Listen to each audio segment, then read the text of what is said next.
তিতাবৰত অনুষ্ঠিত চুতীয়া সাংস্কৃতিক জনগোষ্ঠীয় সমাৰোহ আজিৰে পৰা 11 জানুৱাৰীলৈকে অনুষ্ঠিত হ'ব সমাৰোহ জালুকনী বাৰীৰ বীৰপাল ক্ষেত্ৰত চাৰিদিনীয়াকৈ অনুষ্ঠিত হৈছে সমাৰোহ উপস্থিত থাকিব মুখ্যমন্ত্ৰী ডক্টৰ হিমন্ত বিশ্ব শৰ্মা মন্ত্ৰী অতুল বৰা অতিথিক আদৰিবলৈ সাজু হৈছে জালুকনী বাৰীৰ বীৰপাল ক্ষেত্ৰ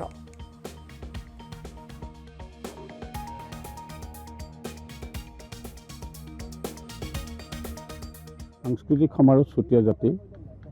জনগোষ্ঠী কৃষ্টি সভ্যতা সকলোখিনি ইয়াত প্ৰদৰ্শিত হ'ব আপোনালোকে ইতিমধ্যে অৱগত 8 তাৰিখৰ পৰা আমাৰ কাৰ্যসূচী আছে আমি 8 তাৰিখ 9 তাৰিখ 10 তাৰিখ আৰু 11 তাৰিখে এই সাংস্কৃতিক সমাৰোহৰ উৎসৱটো আমি পালন কৰিম জাতিয়ে আমি আপোনালোকে জানে প্ৰাচীনতম এটা জাতি চুতীয়া জাতি এই জাতিটোৰ কৃষ্টি সভ্যতা সংস্কৃতি অসমৰ সকলো লগতে বিলীন হৈ গৈছে কিন্তু যিখিনি অৱশিষ্ট আমাৰ হাতত এতিয়াও আছে সেইখিনি আমি আমাৰ জনগোষ্ঠীৰ লোকসকলক চিনাকি কৰি দিয়াৰ লগে লগে অন্যান্য জাতি জনগোষ্ঠীৰ লগত সমন্বয়তাৰে আমি থাকিবৰ কাৰণে এই উৎসৱ আমি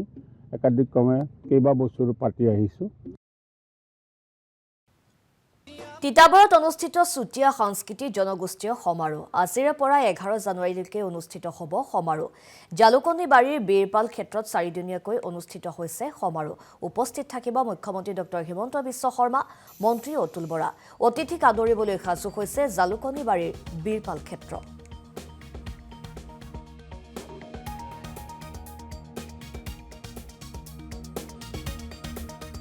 সাংস্কৃতিক সমাৰোহ চুতীয়া জাতি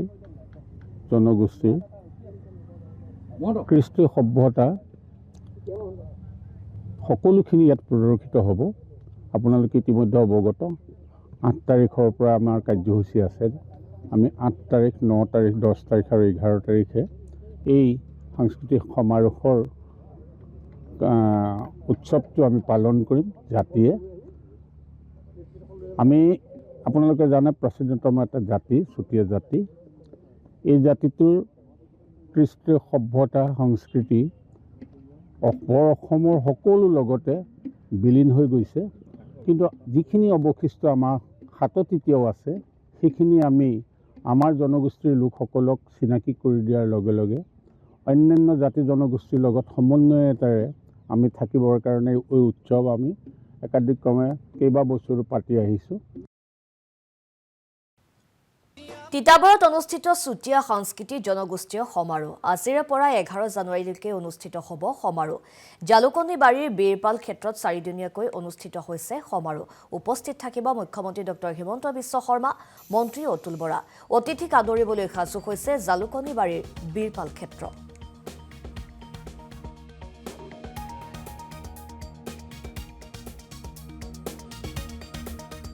সাংস্কৃতিক সমাৰোহ চুতীয়া জাতি জনগোষ্ঠী কৃষ্টি সভ্যতা সকলোখিনি ইয়াত প্ৰদৰ্শিত হ'ব আপোনালোকে ইতিমধ্যে অৱগত 8 তাৰিখৰ পৰা আমাৰ কাৰ্যসূচী আছে আমি 8 তাৰিখ 9 তাৰিখ 10 তাৰিখ আৰু 11 তাৰিখে এই সাংস্কৃতিক সমাৰোহৰ উৎসৱটো আমি পালন কৰিম জাতিয়ে আমি আপোনালোকে জানে প্ৰাচীনতম এটা জাতি চুতীয়া জাতি এই জাতিটোৰ কৃষ্টি সভ্যতা সংস্কৃতি অসমৰ সকলো লগতে বিলীন হৈ গৈছে কিন্তু যিখিনি অৱশিষ্ট আমাৰ হাতত এতিয়াও আছে সেইখিনি আমি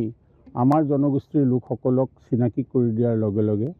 অন্যান্য জাতি জনগোষ্ঠীৰ লগত সমন্বয়তাৰে আমি থাকিবৰ কাৰণে এই উৎসৱ আমি একাধিক্ৰমে কেইবা বছৰো পাতি আহিছোঁ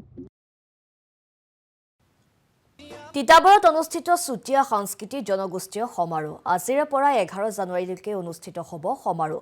জালুকনী বাৰীৰ বীৰপাল ক্ষেত্ৰত চাৰিদিনীয়াকৈ অনুষ্ঠিত হৈছে সমাৰোহ উপস্থিত থাকিব মুখ্যমন্ত্ৰী ডক্টৰ হিমন্ত বিশ্ব শৰ্মা মন্ত্ৰী অতুল বৰা অতিথিক আদৰিবলৈ সাজু হৈছে জালুকনী বাৰীৰ বীৰপাল ক্ষেত্ৰ